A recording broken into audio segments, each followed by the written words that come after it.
Students, मैं doctor Uma Rathore.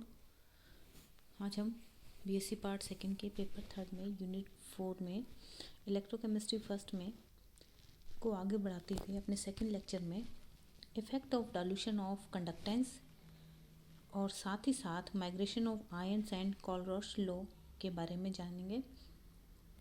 सबसे पहले हम बात करते हैं कि कंडक्टेंस पर डाइल्यूशन का क्या इफ़ेक्ट आता है। किसी भी विलेन की जो स्पेसिफिक और इक्विवेलेंट कंडक्टेंस है, यानी विशिष्ट और तुल्यांकी चालकताएं होती हैं, आयनों की जो संख्या होती है उस पर डिपेंड करती है, विलेन की सांद्रता पर डिपेंड नहीं करती है।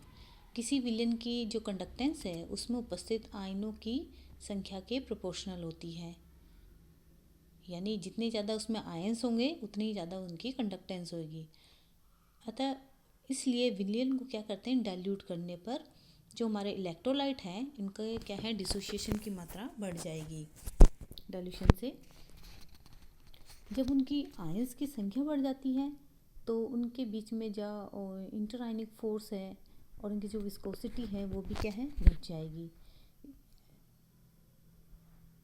तो विलेन को डाइल्यूट करने पर इसकी कंडक्टेंस घटती है। उसका कारण यह है क्योंकि कंडक्टेंस 1 घन सेंटीमीटर विलेन में उपस्थित आयनों की संख्या के समानुपाती होती है, और हम विलेन को क्या करते हैं, डाइल्यूट कर रहे हैं। डाइल्यूट करने से क्या है, डिसोसिएशन बढ़ता जा रहा है। उसके रिजल्टेड क्या होता है कि आयनों की कुल संख्या में वृद्धि की अपेक्षा, यानी वृद्धि तो हो ही रही है, उसकी अपेक्षा विलेन के आयतन में वृद्धि अधिक अनुपात में हो जाती है, अर्थात प्रति ml आयनों की संख्या घटती है, जिससे कंडक्टिविटी भी घटती है। देखिए, डिसोसिएशन करने से आयन की संख्या तो बढ़ी है, लेकिन क्या हुआ, हमारा क्या है, वो आयतन भी बढ़ा है, जिस कारण से प्रति ml आयनों की संख्या उसके अंदर घट गई है। तो आयनों की संख्या अगर कम है तो इसका मतलब हमारी कंडक्टेंस भी उसके अंदर कम है। हम एक टेबल से समझ सकते हैं। देखिए, 1.0 सांद्रता है ग्राम इक्विवेलेंट पर लीटर में। इसका डाइल्यूशन करने से 100 ml, तो स्पेसिफिक कंडक्टेंस ये देखिए 0.119, और जो इक्विवेलेंट कंडक्टेंस है 111.90 है। अब कि हमने इसकी जो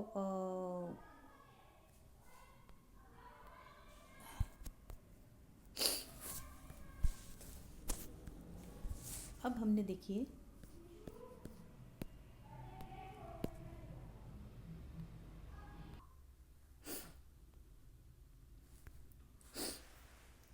ये देखिए, अब हमने कंसंट्रेशन 1.0 से 0.1 कर दिए, डाइल्यूशन हो गया है। इस डाइल्यूशन होने से के कारण यहाँ डाइल्यूशन होने के कारण जो हमारी इक्विवेलेंट कंडक्टेंस है उसकी वैल्यू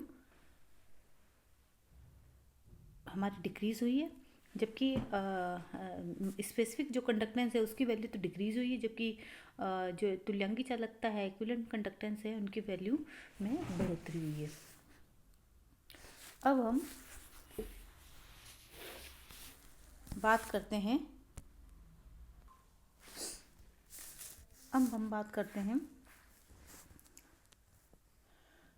इक्विवेलेंट कंडक्टेंस के बारे में।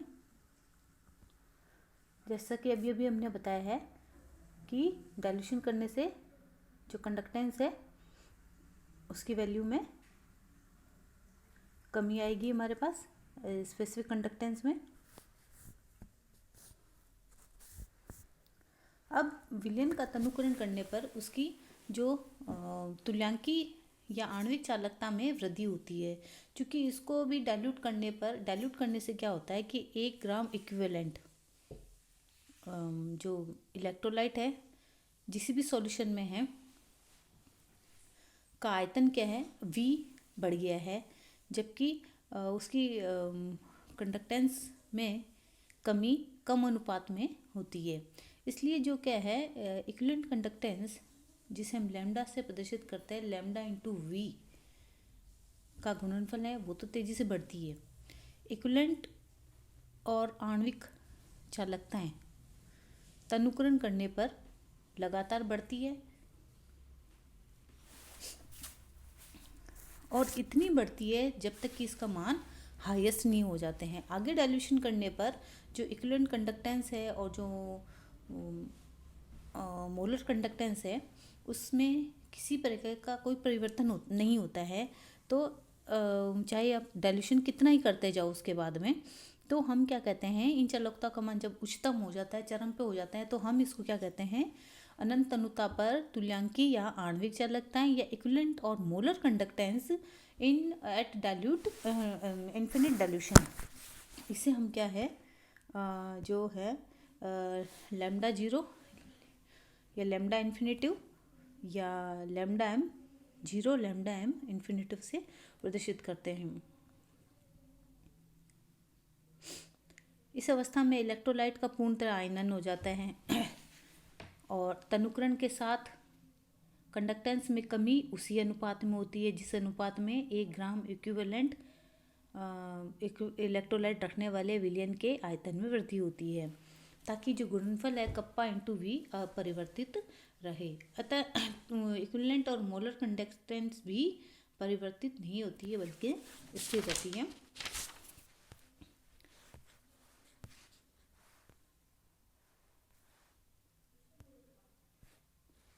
तो ये तो हुआ हमारे पास डाइल्यूशन का कंडक्टेंस पे इफेक्ट। अब हम देखते हैं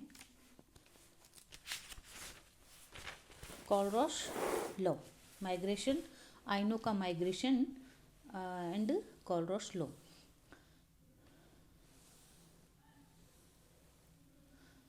हमारे पास जो वीक इलेक्ट्रोलाइट होते हैं उनका क्या है, लैम्डा इन्फिनिटिव निकालने के लिए जनरली उनका एक एक्सट्रापोलेशन, हम ग्राफ का एक्सट्रापोलेशन करते हैं, विधि काम में नहीं ली जा सकती है।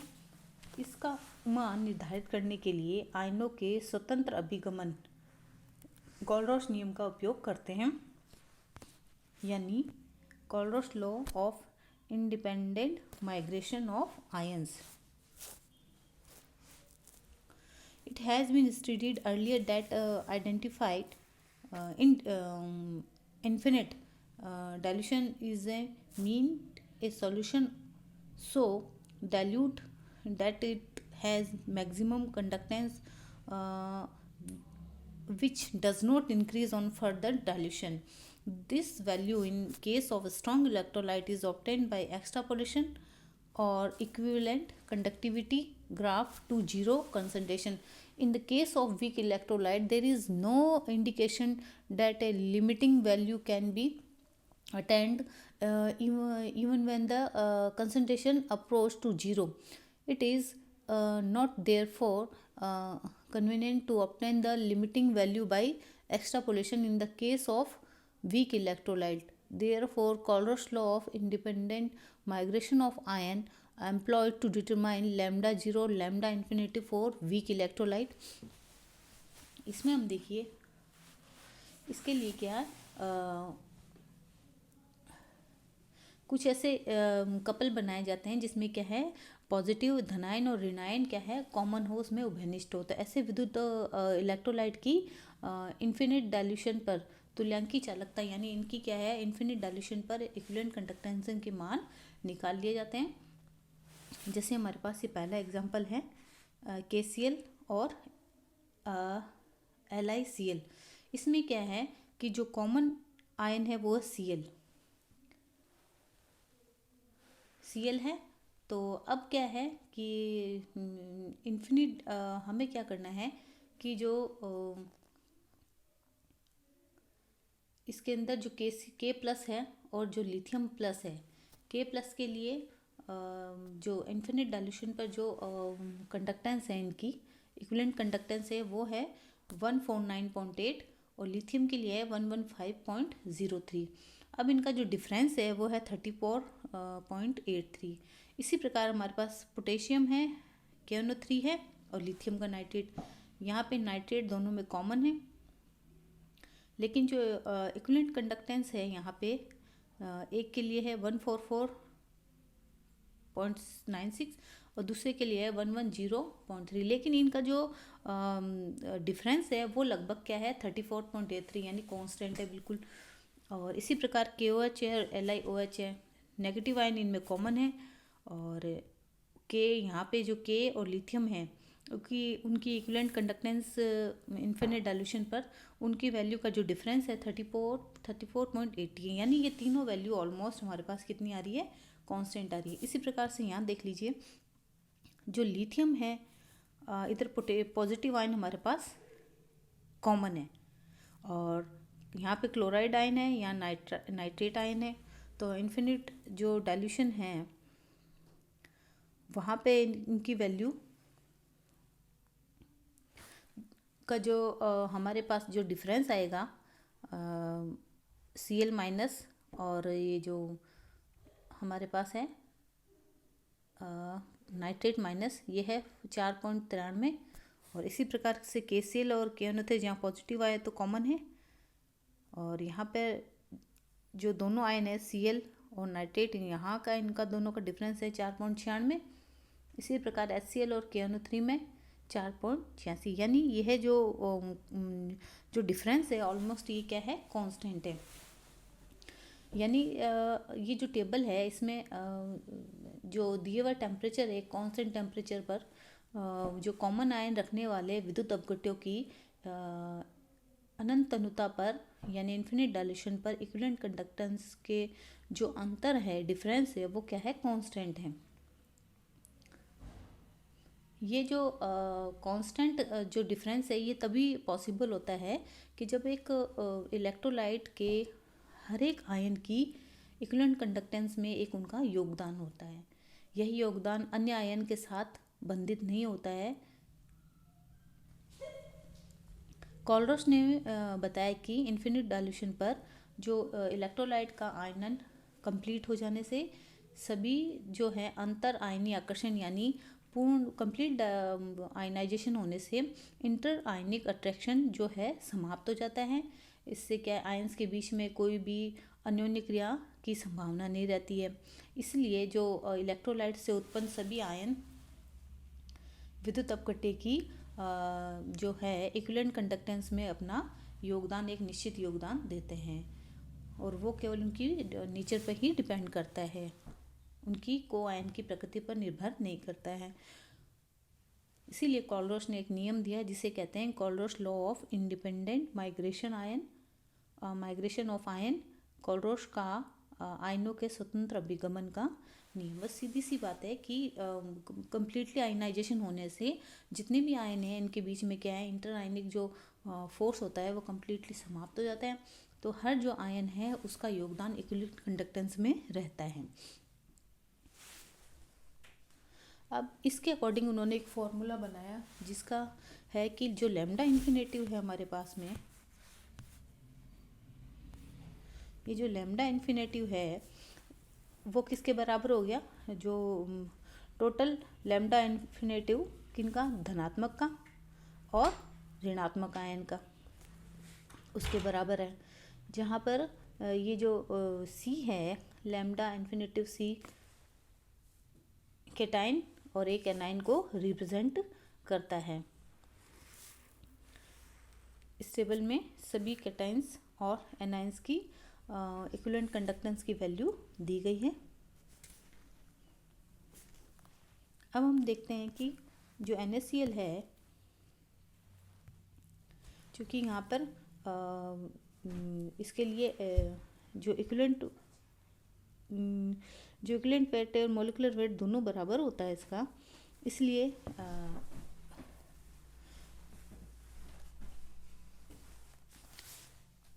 तो इसके लिए इनके लिए जो लैम्डा जो हमारे पास कोलरोस नियम के अनुसार जो समीकरण होगा वो इस प्रकार से होगा,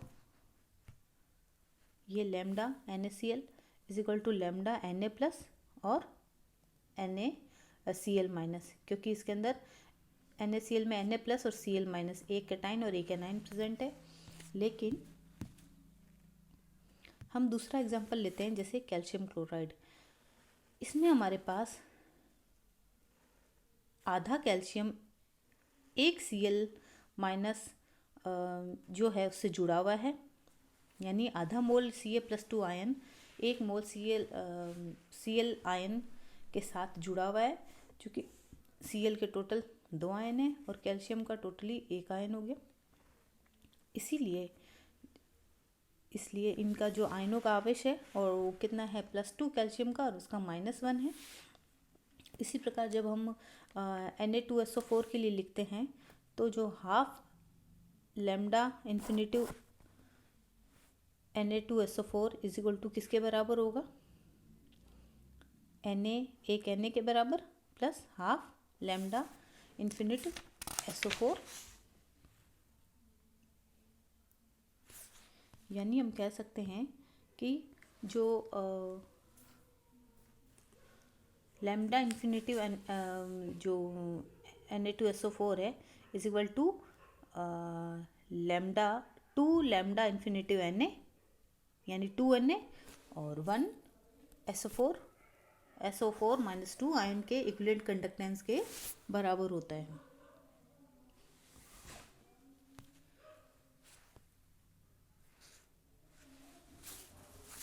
एक बार फिर से रिपीट कर देते हैं। Colruyt at infinite dilution, when dissociation is almost complete, each ion makes a definite contribution towards equivalent or molar conductivity of electrolyte, irrespectively of the nature of the other ion or co-ion with which it is associate, and that the equivalent or molar conductivity at infinite dilution for any electrolyte is given by the sum of the contribution of two ions. This is known as Kohlrausch law of independent migration law, जिसे हमें पता है हमें total जो infinite dilution पे जो conductance है total उनके धनायन प्लस टोटल उनका ऋणायन, यानी केटायन टोटल प्लस टोटल उनका एनायन के इन्फिनिट डाइल्यूशन के इक्विवेलेंट होगी। Thank you, have a nice day.